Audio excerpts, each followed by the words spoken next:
Hello everyone, welcome back. For today's review, I'm actually not going to review a course, but a book. Not any book though. I'm going to be reviewing Jim Rohn book, 7 Strategies for Success and Happiness. For those who don't know Jim Rohn, he is the guy who mentored Tony Robbins when he was just earning $20,000 a year. That book, 7 Strategies for Wealth and Happiness, is the most famous of his books. Obviously, it's a great book, but it's not for everyone though. So let's try to figure out together if it's a book you should read. So I'll start my review by telling you all the things I think are great about this book. The first thing I liked about this book is the fact that the 7 strategies shared in this book are universally crucial to master if you want to build real wealth in your life. By universally crucial, what I mean is literally that no matter what you are doing professionally, you should be mastering those 7 strategies if you want to build real wealth. These strategies are simple, but yet they have proven their worth. The upside of this point is that, sadly, if you've been studying success for a long time now, you probably already know what's in this book. I mean, it's always great to have another person's point of view on things you aspire to understand better, but the downside of this is that you probably know those 7 strategies by now. They really are mindset strategies and things you should focus on. There aren't many concrete strategies you can apply today. They are ways of thinking and things to focus on. So if you like books about mindset that are simple, straight to the point, there you go, that book is amazing. But if you're looking for concrete strategies to improve what you are already doing, you would be better with 4-hour work week or Rich Dad Poor Dad if you didn't read that book already. But if you want my opinion, both mindset and concrete strategies are important. Like if you're serious about learning success, you should be reading both kinds of books. The second thing I liked about this book is that I feel like if you can master these 7 strategies without having to study much more, you got yourself a pretty damn sure path to be a millionaire. So the 7 strategies are related to goals and plan, seeking knowledge, changing, personal finance, productivity, the quality of your relationships, and living a life you enjoy.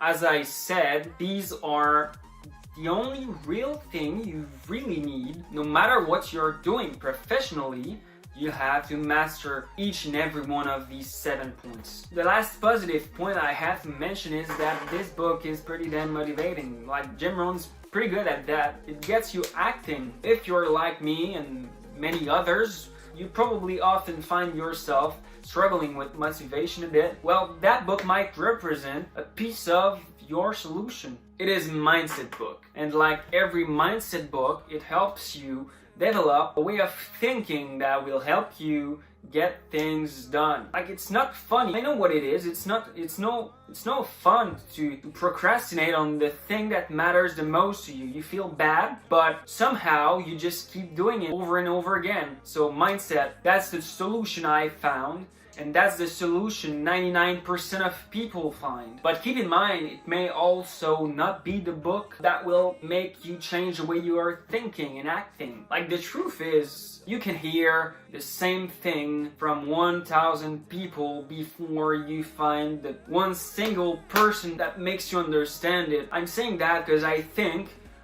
success is pretty much universally the same. Even though most people think of the way to get successful a bit differently. Like, maybe what you need is to hear it, or maybe what you need is to find someone and have a real conversation with that person.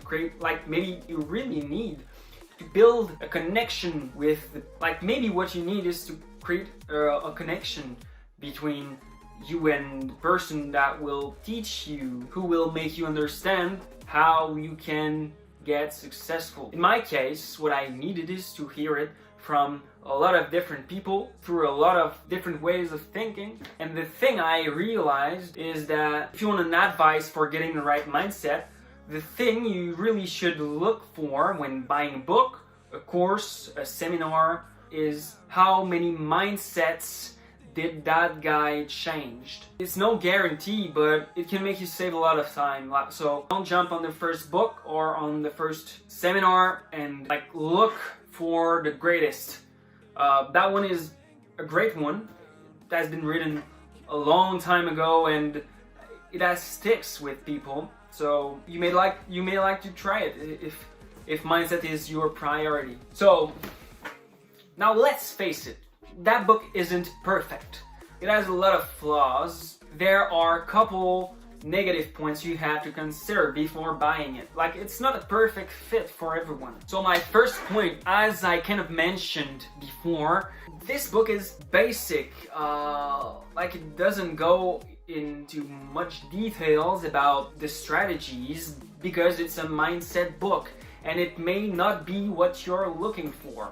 If it's the first book you're looking to buy that is related to success, that one is a pretty good bet, okay? It's not too basic for you. But if you're not new to these concepts and you're not looking to buy a mindset book, you may check another book. I put links in the description to books, to reviews of books that are probably more related to what you're looking to learn. So check that out. There are 7 different topics in this book, all related to success in a very different way. Many entire books have been written only to cover one topic that you'll find in this book. You can go really deep into every single one of these, but depending on who you are, how you think, and if you're experienced, if you already know a lot of stuff related to success, it may or not be what you're looking for. Lastly, if you didn't read Rich Dad Poor Dad or The 4-Hour Workweek, maybe you should start with those. In my opinion, they are better. If you want to learn more about those, I put a link in the description down below. I invite you to take a look. Otherwise, don't forget that this is a pretty damn good book. If you're like me, you're probably reading more than most people, so you can manage. But keep in mind that this is a great book. If you've read The 4-Hour Workweek and Rich Dad Poor Dad, but keep in mind that this is still a good book. Okay, but keep in mind that this is still a good book if you've read 4-Hour Workweek and Rich Dad Poor Dad, or if you are not interested in those two, don't miss that one. It's a good mindset book. So thank you for watching this review. Next review will probably be a course review related to selling. If you like that one, hit the subscribe button down below to make sure you don't miss on our upcoming reviews. Until next time, I wish you good luck and courage. See you soon. Bye-bye.